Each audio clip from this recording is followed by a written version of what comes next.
Present game చేంజర్కి సంబంధించి full ఆల్బమ్ని అయితే release చేయడం జరిగింది.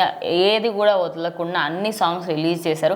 నిజానికి కొన్ని సాంగ్స్ అయితే ఖచ్చితంగా మీరు థియేటర్లోనే చూడాలి అని చెప్పినప్పటికీ కూడా ఫ్యాన్స్కి కంటిన్యూస్గా హైప్ ఇవ్వడానికి, అదేవిధంగా వాళ్ళని కొంచెం హ్యాపీ చేయడానికి ఒక 3 సాంగ్స్ అయితే ఒక్కసారిగా రిలీజ్ చేయడం జరిగింది. ఈ 3 సాంగ్స్లో మీకు మీ ఫేవరెట్గా ఏది నచ్చింది? So first of all Mani Sharma గారు ఉన్నారు కదా, మ్యూజిక్ డైరెక్టర్. ఆయన ఒకప్పుడు ఒక మాట చెప్పారు, మన తెలుగు సినిమాల్లో ఇప్పుడు ఏమైపోయింది అంటే లిరికల్ వీడియోస్ అని చెప్పి రీచ్ కోసం ఒక్కొక్క పాట వదులుతున్నారు. ఇది వరకు ఎట్లా ఉండేదంటే full album juke box audio release రోజు వదిలేవాళ్ళు. ఒక 20 days ముందో 25 days ముందో 1 month ముందో ఆడియో లాంచ్ అని పెద్దగా పెట్టి అక్కడ వదిలేవాళ్ళు అనమాట. సో కల్చర్ మెల్లమెల్లగా ఏమైంది అంటే ఒక్కొక్కటి రిలీజ్ చేయడం. 2016 ఆ టైం నుంచి లిరికల్ వీడియోస్, నాకు తెలిసి ఖైదీ నెంబర్ 150 అనుకుంటా, ఫస్ట్ అమ్మడు లెట్స్ డూ కుమ్ముడు నుంచి లిరికల్ వీడియోస్ అనేది సింగిల్గా స్టార్ట్ అయింది. సో అట్లా రావడం స్టార్ట్ అయింది. అట్లా మళ్ళీ అలవైకుంఠపురం నుంచి ఏంటంటే ఈ ప్రీ రిలీజ్ ఈవెంట్ అనే కల్చర్ ఒకటి స్టార్ట్ అయింది. సో అక్కడ లైవ్లో మ్యూజిక్ పెట్టడం, అట్లా ఒక్కొక్కరు ఒక ఇనిషియేట్ తీసుకుని డిఫరెంట్గా వెళ్తున్నారు మూవీకి ఒక్కొక్క ప్లాన్. సో మొత్తం ఏమైపోయిందంటే లిరికల్ వీడియోస్ వల్ల మ్యూజికల్ సిస్టమ్ అనేది స్పాయిల్ అయిపోయింది. సో ఇది వరకు ఏంటంటే మొత్తం ఆల్బమ్ అంతా వినేవాళ్ళు, ఈ పాట బాగాలేదు, ఈ పాట బాగుందని ఒకటేసారి సెలెక్ట్ చేసుకునేవాళ్ళు. ఇప్పుడు ఏంటంటే ఆ పాటను ఎక్కించాలి, ఒక్కొక్క పాటను విడివిడిగా హైప్ ఎక్కించి, విడివిడిగా పోస్టర్స్ వదిలి, విడివిడిగా దానికి పాటను ఎక్కించి రుద్ది సో కావాలని ఏదో ఫేక్ హైప్ రుద్దుతున్నట్టు ఉందన్నమాట, కంటెంట్ ఉన్నా లేకపోయినా కానీ. సో మరి ఎందుకు అట్లా చేస్తున్నారంటే అది శంకర్ గారు ఇంకా మన భారతీయుడు 2 అండ్ ఇది కూడా మొత్తం ఒక 3-4 సాంగ్స్ అట్లా లిరికల్స్ వదిలి మిగిలిన మొత్తం జూక్ బాక్స్ వదిలేశారు. సో ఎందుకంటే అట్లా వదలడం వల్ల ఏమవుతుందంటే మీకు మొత్తం ప్రాపర్గా అసలు ఇది ఈ ఆల్బమ్లో ఇన్ని సాంగ్స్ ఉన్నాయి, మనం విజువల్ చూడకపోయినా ఆడియో వింటే పాట బాగుందా లేదా క్లారిటీ వస్తుంది. లిరికల్ వీడియోలో కొంచెం చూపించకుండా స్టెప్ రివీల్ చేయకుండా హాఫ్ ఆఫ్ స్టెప్స్తో కావాలని హైప్ ఇస్తున్నాడు. అదే ఇప్పుడు హాఫ్ ఆఫ్ స్టెప్స్ చేయడం వల్ల ఏంటంటే జనాల్లోకి నెగిటివ్గా వెళ్తుంది. ఇప్పుడు జరగండిలో చాలా బాగా వచ్చింది సాంగ్, అది ఇప్పుడు ఏమంటున్నారంటే స్టెప్స్ లేవు, సరిగ్గా రాలేదు, రామచ్చలో అదేం డ్యాన్స్ మొత్తం చూడాలి ఫుల్ ప్లెడ్జ్డ్గా. వాళ్ళు ఎక్కడో లీస్ట్ బిట్స్ వదిలితేనే అవి చూసి బాగాలేదని చెప్పి జడ్జిమెంట్ చేస్తున్నారు అనమాట. సో ఓవరాల్ సాంగ్స్ ఏంటంటే చాలా ఖర్చు పెట్టి చేశారు ఆయన. శంకర్ గారి సాంగ్స్ ఫెయిల్ అవ్వడం అనేది ఎప్పుడూ ఉండదు ఖచ్చితంగా. సో ప్రతి సాంగ్ కూడా దీంట్లో కొత్తగా 3 సాంగ్స్ యాడ్ చేశారనమాట.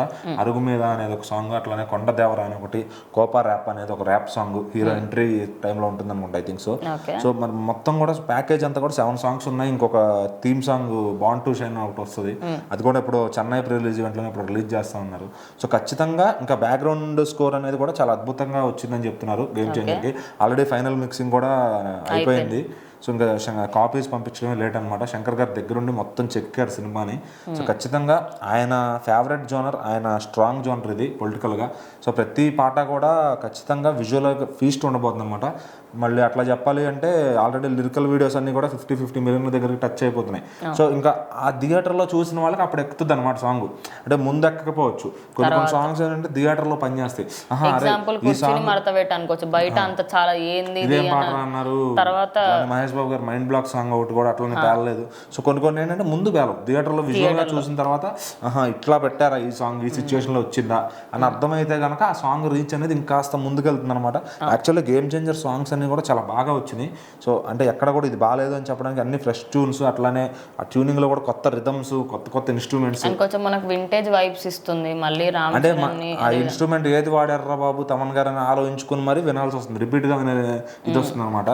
సో ఇంకా చెప్పాలి అంటే అన్ని సాంగ్స్ కూడా నానా హైరానా ఏదన్నా కానీ విజువల్ ఫీస్ట్ ఉండబోతుంది ప్రతి సాంగ్. జరగండి అయితే ప్రొడ్యూసర్ గారు కూడా పెట్టిన రూపాయి అక్కడే వర్త్ అయిపోద్దని చెప్తున్నారు ఖచ్చితంగా. సో ఆల్రెడీ హిందీ ఆడియన్స్కి అక్కడ ప్రెస్ మీట్లో చూపించారు జరగండి ఫుల్ సాంగ్ అనేది. సో వాళ్ళైతే ఫుల్ మంచి పాజిటివ్ రివ్యూస్ ఇస్తున్నారు, అంటే హై ఫీస్ట్ సాంగ్ అని చెప్తున్నారు ఖచ్చితంగా. సో అందుకే జరగండి మీద కూడా అందరూ పట్టు కూర్చున్నారు నిర్మాత దిల్ రాజు గారు అయితే. సో ఇంకా నానా హైరాన్ అయితే విజువల్గా ఒక వండర్గా ఉండబోతుంది ఖచ్చితంగా. మనం ఐ సినిమాలో పూలనే కొనుక్కోయమంట సాంగ్ ఎట్లా ఉండబోతుంది అట్లాంటి అవి గుర్తు చేస్తాయని కాదు కానీ ఆ రేంజ్ లో క్లిక్ అవబోతున్నాయి. సో ఇంకా రామచ్చాకైతే ఫ్యాన్స్ అందరికి ఫీస్ట్ అది వాళ్ళు, ఎందుకంటే థియేటర్లో వెళ్ళంగానే వైబ్ అవ్వాలి అంటే ఆ సాంగ్ ఒకటి ఉండాలి. సో ఖచ్చితంగా రామచ్చాకు కూడా అందరూ ఖచ్చితంగా వైబ్ అవుతారు. ఇంకా జరగండి కానీ నెక్స్ట్ నాకు పర్సనల్గా నచ్చిందంటే అరుగు మీద అనే సాంగ్. సో అంటే ఇది నిజంగా తమన్ గారే చేశారా అంటే ఆయన ఇదిగా అదే అంటే అప్పుడు గుర్తొచ్చింది, తమన్ గారు చెప్పారనమాట శంకర్ గారి సినిమాకి నా మైండ్తో పని చేయట్లేదు, మైండ్ తీసి పక్కన పెట్టి వేరేది పెట్టుకున్నాను నేను అని చెప్పారు అనమాట. సో ఖచ్చితంగా ఆ కైండ్లోనే ఆ సాంగ్ ఉంది. అంటే ఇది ఆయన కొట్టారా అసలు, ఆయన లిస్ట్లో ఇలాంటి సాంగ్ ఒక్కొక్కసారి ఆయన ఎట్లా అంటే అరే ఈయన కొట్టుండట్లే అన్న ఫీలింగ్ వస్తుంది. ఆయన అప్పుడే పీక్ లెవెల్ నాయకులో ఒక సాంగ్ అది డిలీట్ చేస్తారు నిత్యమేనన్ గారితో, పెనిమిటి అనే సాంగ్. అది ఆ సాంగ్ అది కూడా కొన్నిసార్లు ఆయన కొట్టారా అనిపించే విధంగా ఉంటాయి. సో వకీల్ సాబ్లో కొన్ని ట్యూన్స్ కానీ నాకు చాలా దాంట్లో అనిపిస్తుంది ఆయన ఒకటేసారి వావ్ అనే విధంగా కొడతారు, ఇంకో దాంట్లో ఎట్లా అంటే అబ్బా కొట్టిన తమనేరా నాయన అన్న ఫీల్, అంటే బాధపడేటట్టు కొడతారు.